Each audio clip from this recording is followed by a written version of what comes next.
तीन बहनों की लालची भाभी।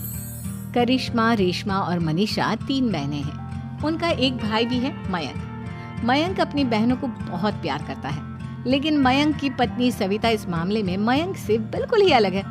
वो अपनी ननदों का जितना बुरा कर सकती है उतना बुरा करती ही रहती है और अपनी ननदों पर हुक्म भी चलाती है।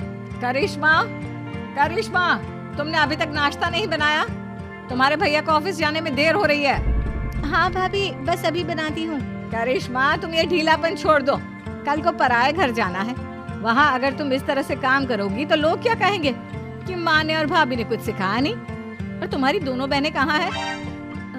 रेशमा मार्केट गई है और मनीषा सो रही है। क्या? सुबह के 8 बज रहे हैं और ये महारानी अभी भी सो रही है?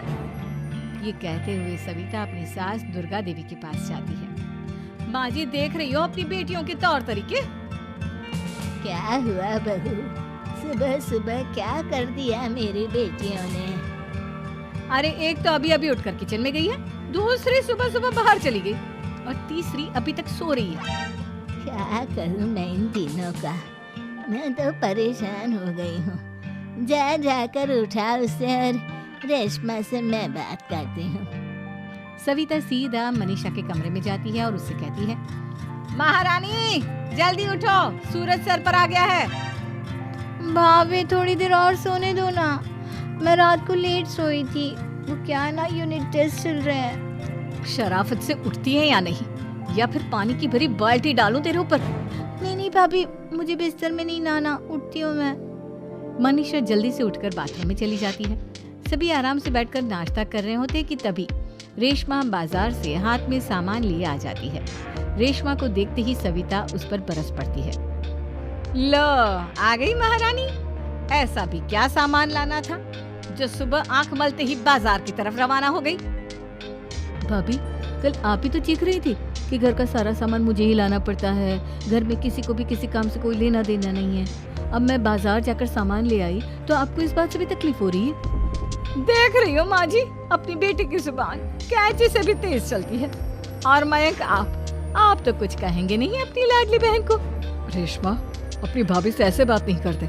चलो माफी मांगो। भैया, मैं क्यों माफी मांगू? आप भाभी से बोलिए ना कि हम पर कम हुक्म चलाया करे।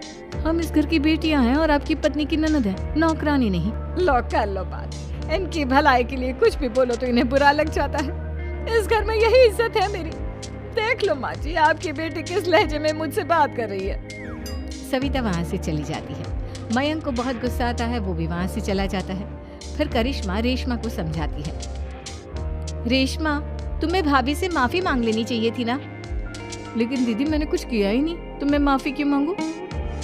हाँ करिश्मा दीदी, रेशमा दीदी जैसे ही घर में आई भाभी ही उन पर चिल्ला रही थी। हाँ, मैं मानती हूँ कि गलती भाभी की थी। मैं तो इसलिए बोल रही हूँ कि भाभी ने माँ को तो पूरी तरह अपने वश में कर लिया है। वो हमारी बात सुनती ही नहीं। मयंक भैया हमारे लिए हमेशा खड़े रहते हैं, इसलिए उनकी बात का मान तो तुम्हें रखना चाहिए था ना। कोई फायदा नहीं दीदी, कुछ दिनों की बात और है, भाभी उन्हें भी हमारे खिलाफ भड़का देंगी। फिर वो भी माँ की तरह हमारी किसी बात का विश्वास नहीं करेंगे। इसी तरह सविता अपनी तीनों ननदों को किसी न किसी बात पर परेशान करती रहती थी। एक दिन मयंक अपनी तीनों बहनों के लिए गिफ्ट लाया। क्या रेशमा, ये तुम्हारे लिए हार का सेट। रेशमा, तुम्हारे लिए सुंदर सी ड्रेस। और मनीषा, तुम्हें किताबें पसंद है ना, तुम्हारे लिए किताबें लाया हूँ। थैंक यू भैया। थैंक यू भैया। थैंक यू भैया। करिश्मा, तुम्हारा नेकलेस कितना सुंदर है, ये भैया कहाँ से ले आए होंगे? मैंने भैया को 3 दिन पहले फोन पर ये डिजाइन दिखाया था और आज भैया ये ले आए।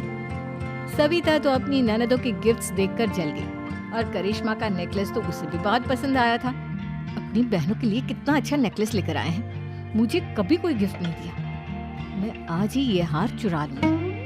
रात में सविता करिश्मा का हार चुरा लेती है और इसी तरह उसे अपनी ननदों की जो भी चीज अच्छी लगती वो उसे मांगती नहीं, बल्कि रात के अंधेरे में चुरा लेती। इसी तरह दिन बीतते गए और सविता ने मयंक के दिल में भी उसकी बहनों के लिए नफरत पैदा कर दी। एक दिन मयंक ने करिश्मा और रेशमा के लिए रिश्ता देखा और ये बात उसने घर में सबको बताई। माँ, करिश्मा और रेशमा के लिए बहुत अच्छा रिश्ता आया है, वो लोग कल इन्हें देखने आ रहे हैं। आप और सविता मिलकर सारी तैयारी कर लेना।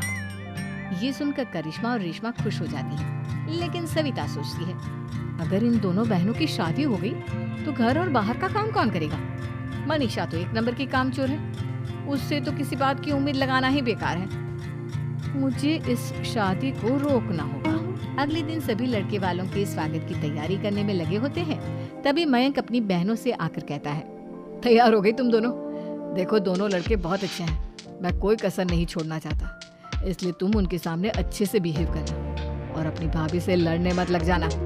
करिश्मा, तुम वो नेकलेस पहन लो ना जो मैं तुम्हारे लिए लाया था। भैया मैं बहुत देर से वो नेकलेस ढूंढ रही हूँ, लेकिन मुझे मिल ही नहीं रहा। क्या तुमने नेकलेस खो दिया? तुम्हें पता भी है वो कितना महंगा था? तुम कोई काम ढंग से नहीं कर सकती।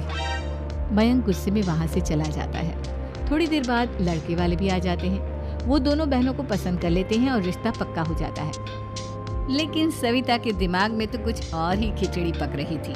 वो पंडित जी के पास करिश्मा की कुंडली लेकर जाती है और उन्हें पैसे देकर करिश्मा की कुंडली बदलवा देती है। जब लड़के वालों के पास करिश्मा की कुंडली जाती है तो वो दुर्गा को फोन करते हैं। बहन जी, हमने करिश्मा की कुंडली अपने पंडित जी को दिखाई थी। आपकी बेटी की कुंडली नहीं बल्कि दोषों का पिटारा है। देखिए, मैं और मेरे पति इन सब बातों में बहुत विश्वास करते हैं, इसलिए हम आपकी बेटी से अपने बेटे की शादी नहीं करा सकते। इस तरह करिश्मा का रिश्ता टूट जाता है और सभी घर वालों को बहुत दुख होता है। अब कविता सोचती है, चलो करिश्मा का तो रिश्ता टूट गया, अब रेशमा का भी रिश्ता तोड़ना है। क्या करूं? अब सविता आवाज बदलकर किसी अननोन नंबर से रेशमा के होने वाले ससुराल में फोन करती है।